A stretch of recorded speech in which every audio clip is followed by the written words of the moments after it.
Hello everybody. I'll start from a little story of my own background. I used to be a banker for 25 years, and ever since I started a bank at the end of 1995, I've been noticing that some of my colleagues were using the funds attracted to the bank as liabilities from clients, legal and physical person, using that money and treating that money as if they were their own. And ever since I've started the banking career, I was campaigning against the corrupt and fraudulent bankers. In the recent 15 years in Russia, out of 2,000 banks, 1,600 has been deprived of licenses by the central bank because of bankruptcy. Now I will take a bet that all of those banks, all of them, there is no exception from that at all, were really linked to the money being stolen from the banks by their owners and sometimes CEOs. At the moment, probably about 300 bankers are in hiding outside Russia, mostly in London, some in Monaco, some in Switzerland, some in Thailand, and they're all claiming to be victims of the regime, which is complete nonsense. These people have stolen $150 billion from the Russian banking sector. The remaining 400 banks, which are still functioning, a bit less than that, are under much tighter scrutiny. I've lost most of the funds I've attracted into the bank in fighting against what is so called in Russia krisha, for these fraudulent bankers coming from internal security service. Some of these guys are in jail.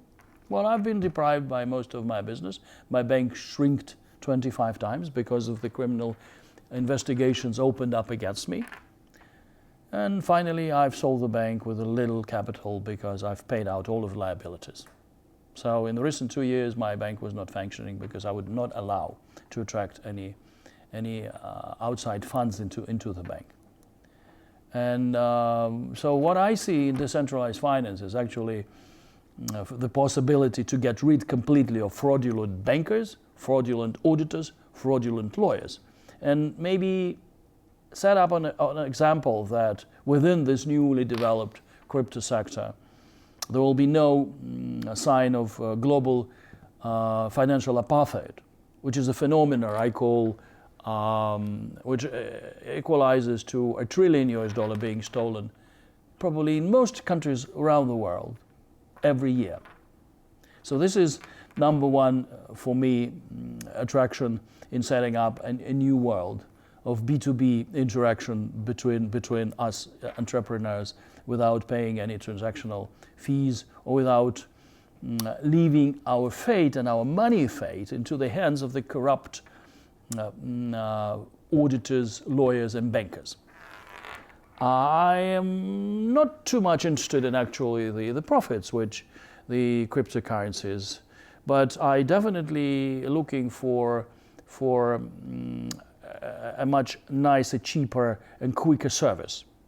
And I've been coaching recently that when I had to transfer some money to Bali, to Indonesia, I wouldn't find a way to do it for the banking sector. First of all, I would pay up to 10% by moving the money through all of the banks, then compliance, etc., etc. So I would go and within 3 seconds the money would be on Bali in a bank. But cryptocurrency in its various forms is only a payment tool in the economy of peers. The main thing became possible with the appearance of smart contract, which in the 90s was invented by the cryptographer Nick Szabo.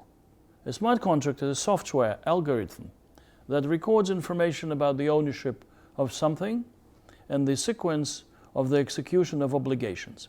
At the same time, these obligations are executed automatically without human participation. As a result, has emerged and is rapidly developing the decentralized finance DeFi industry, in which the bankers themselves, as well as numerous servants, lawyers, brokers, auditors, insurers, etc., are not demanded, since their functions are performed by smart contracts.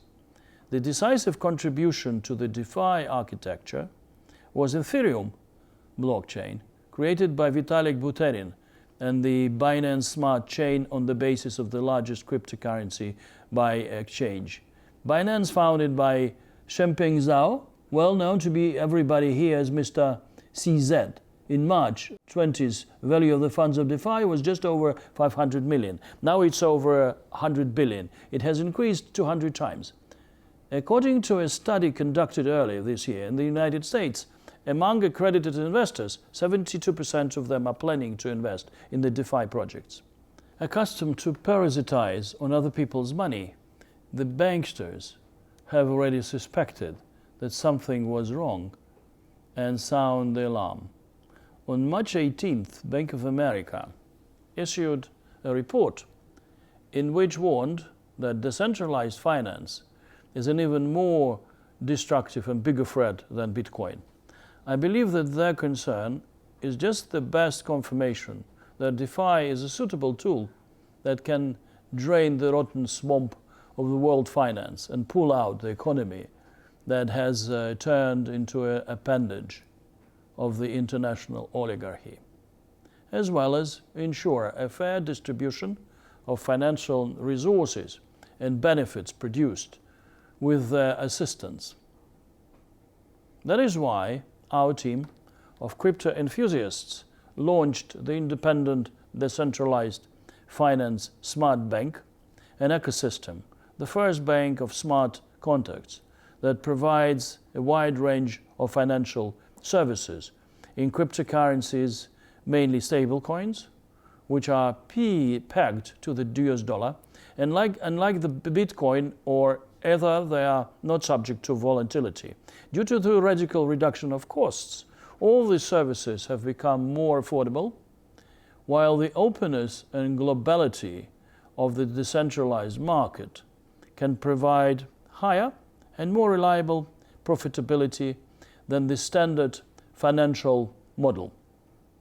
At the same time, all clients providing funds are at the same time the beneficiaries of InDeFi, receiving the free IDF tokens on which the system's income is accrued.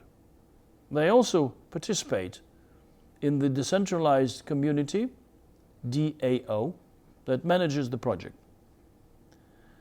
But we perceive our mission to take a new step. Therefore, the most interesting and promising aspect of our project is to connect directly without a bank or other financial structure as an intermediary, the person who has the ability and desire to become an investor with an entrepreneur in need of investment at any time of the day, anywhere in the world, from Somalia to Sudan. What is the main challenge facing today everyone starting a business, especially in the sphere of startups and innovation? That's right, the initial capital. If you have a bright mind and brilliant ideas but no money or assets to pledge, you will never pass the loan approval. Crowdfunding is also problematic.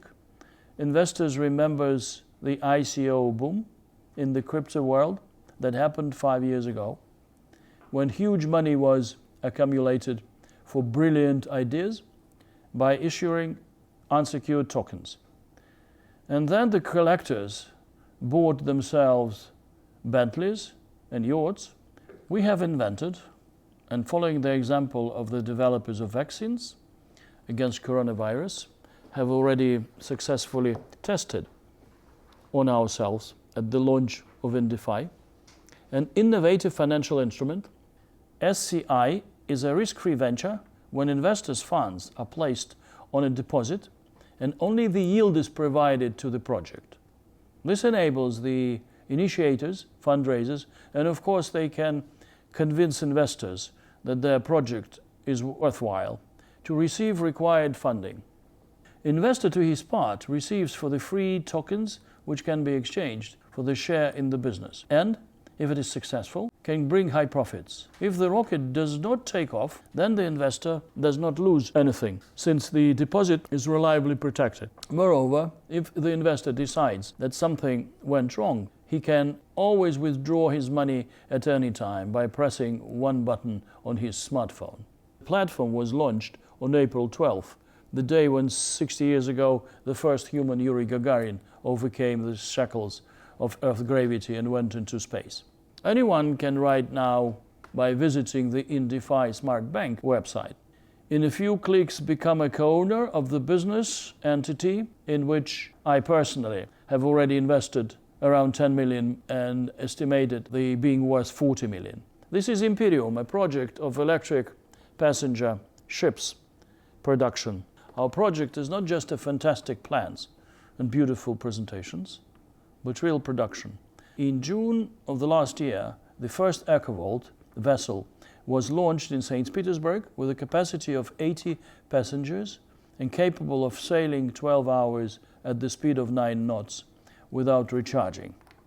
Imperium intellectual property currently consists of patents for the hull of catamarans and 4 of its own technical designs for electric vessels: EcoVault, EcoCruiser, CityVault and EcoBus.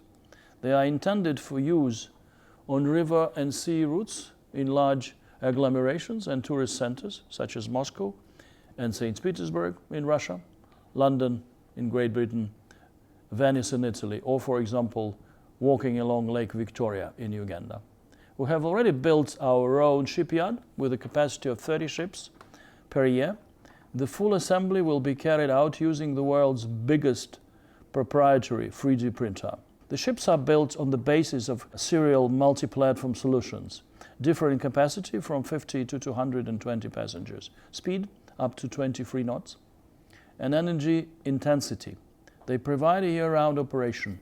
Additionally, a completely power supply system with a battery power source for a cargo passenger ferry has been developed. The interiors can be adapted to the various tasks of the operators: tourist walks, water baths, floating restaurant or club, etc.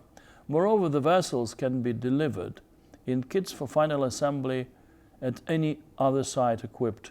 Imperium has already signed firm contracts for 18 electric ships. Orders for 50 are in option. The business model of Imperium differs from classic shipyards, since all operating and power systems of the ships, these are energy storage devices, inverters, frequency converters, air conditioners, electric motors, hull and interior solutions, high power charging stations, are developed and assembled within the enterprise itself.